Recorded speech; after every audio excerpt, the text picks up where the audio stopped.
En République démocratique du Congo, la performance du président Félix Tshisekedi en question après ses 100 premiers jours au pouvoir. Tout d'abord, il n'a pas encore nommé de Premier ministre, mais il a tenu la promesse de libérer les prisonniers politiques. Le président Félix Tshisekedi a-t-il vraiment répondu aux attentes après ses 100 premiers jours au pouvoir? En effet, Jerry, cette alternance politique sans effusion de sang a rassuré la communauté internationale. Félix Tshisekedi multiplie les gestes en faveur de la paix, notamment avec l'annulation de la condamnation de Moïse Katumbi. Des poursuites judiciaires ont été lancées contre des policiers impliqués dans la répression d'une manifestation d'étudiants. D'importantes initiatives, mais aucune mesure régalienne pour l'instant. Hubert Chiwaka, il est le directeur de l'Institut de recherche sur les droits de l'homme. Il est avec nous dans cette émission depuis Lubumbashi en RDC. Merci de vous joindre à nous. Pour commencer, tout d'abord, comment décrivez-vous la crise et son ampleur dans la région?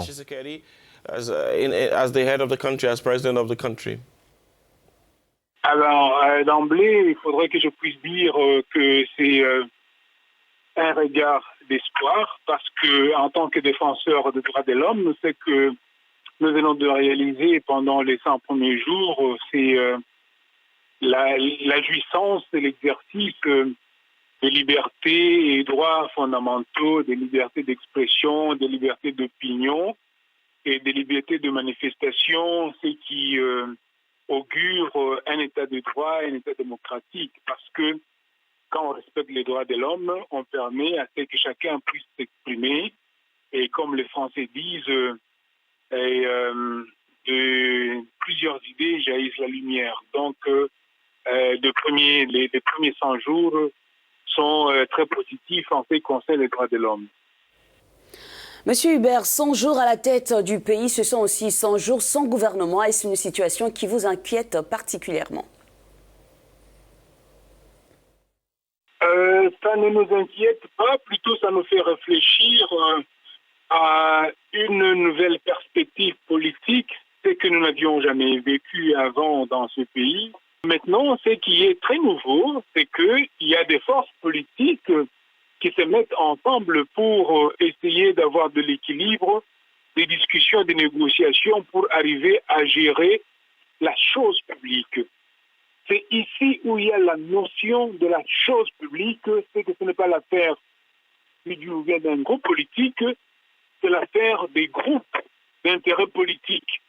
Et c'est que notre interprétation comme organisation de la société civile, c'est que maintenant, effectivement, il y a différents groupes et intérêts politiques que la société civile doit essayer d'influencer afin qu'elle puisse considérer les éléments de la société civile. Le fait que nous ne puissions pas avoir un gouvernement après 100 jours, ça nous donne de la matière à réfléchir. Ça veut dire que les puissances politiques, les intérêts politiques en présence sont en train de s'entretirer et que la société civile doit continuer à faire pression pour avoir son gouvernement.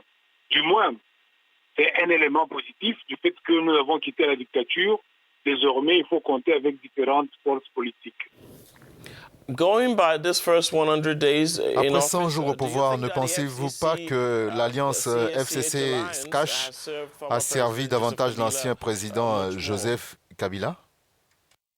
Non, de mon analyse, nous venons juste de constater que le FCC a le contrôle des institutions et le FCC est conscient du fait que, à la base, la population a toute une autre aspiration qui est très différente de ce que ces individus qui ont la confiscation des institutions publiques ont.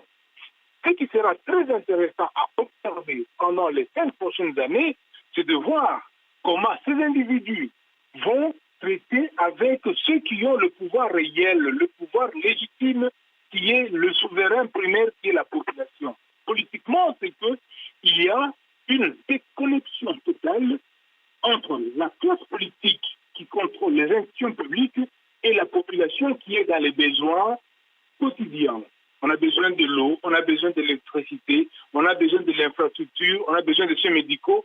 c'est que les individus qui ont confisqué les institutions publiques ne peuvent pas donner. Ce sera très intéressant à observer pendant les 5 premières années. Et je pense que politiquement, ça peut être là où le président, qui n'est pas de FCC, pourra jouer pour essayer d'équilibrer avec ceux qui ont politiquement la marge de manœuvre ou la manœuvre des institutions. Dernière question, Monsieur Hubert. Vous parliez tout à l'heure de l'omniprésence du FCC dans les institutions. Est-ce que l'alternance souhaitée par le peuple congolais n'est-elle pas ratée? Mais effectivement, parce que vous savez bien, comme moi, le président Kabila n'a jamais voulu quitter le pouvoir. Le président Kabila voulait se faire remplacer au sommet de l'État par son dauphin. Le président Kabila a toujours voulu conserver tout le pouvoir totalement, mais avec la pression de la population, le président Kabila et son groupe ont reculé. Ils se sont retranchés dans ce qu'on appelle aujourd'hui les institutions publiques.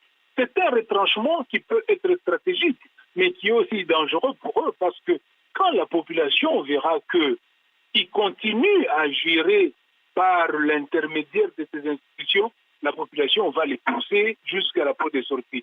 Donc, puisque la transition, plutôt l'alternance, a eu lieu effectivement, mais elle n'est pas totale. Ils ont lâché la présidence, ils conservent le Parlement, les assemblées provinciales et le gouvernement. La population doit continuer à faire pression pour avoir l'alternance totale.